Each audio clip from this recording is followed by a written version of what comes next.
नमपी array create करो और उसमें मैक्सिमम और मिनिमम एलिमेंट दिखाएं। अब आपको क्या करना है, क्वेश्चन को ध्यान से पढ़ना है। कुछ सेकंड्स देते हैं, आप क्वेश्चन को केयरफुली पढ़िए और उसमें से फाइंड आउट कीजिए कि इनपुट क्या है और आउटपुट क्या है।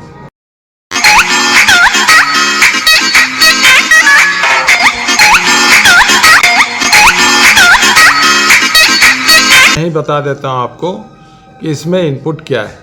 नमपी एरे क्रिएट करो, यहाँ पे एरे इनपुट है।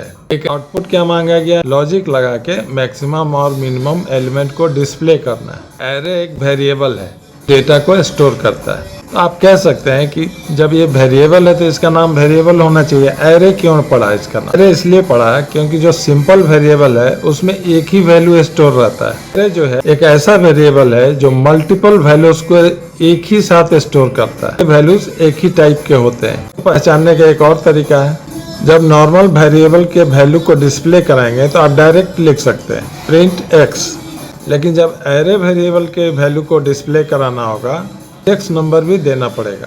एरे स्क्वायर ब्रैकेट में 0 दिया हुआ है, यानी एरे वेरिएबल का एक पहचान है कि इसमें इंडेक्स होगा, जो कि नॉर्मल वेरिएबल में नहीं होता है।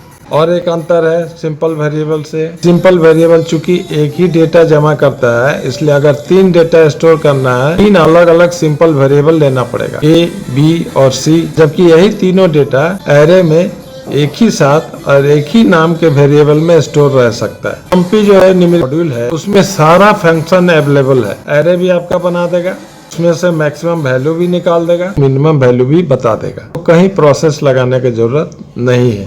कोडिंग दिखाते हैं इसका। नमपी नाम के मॉड्यूल को इंपोर्ट करा लीजिए, लेकिन निक नेम से। नमपी एज एनपी निक नेम देने से फायदा ये होगा, आपका नाम बड़ा सा है तो आपको कॉल करने में लोगों को तकलीफ होता है, निक नाम से बुलाया जाता है। आपका जो छोटा नाम है उससे कॉल किया जाता है। एरे को जब क्रिएट करेंगे, न्यूमेरिकल पाइथन के एरे फंक्शन है उसको कॉल कर लीजिए np.array और ब्रैकेट में सारा न्यूमेरिकल एलिमेंट्स दे दीजिए, यानी क्रिएट हो जाएगा। और मैक्सिमम निकालने के लिए हम लोग को लॉजिक लगाना पड़ता था, लेकिन चूंकि नम मॉड्यूल का यूज कर रहे हैं, मैक्स नाम के फंक्शन को कॉल कर लीजिए np.max।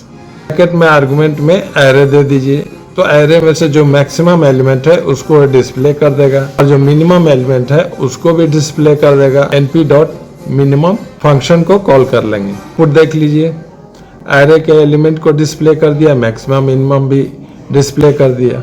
और देखिए, अगर नमपी मॉड्यूल आपके पास नहीं रहता है तो मैक्सिमम एलिमेंट निकालने के लिए आपको खुद से लॉजिक लगाना पड़ता है।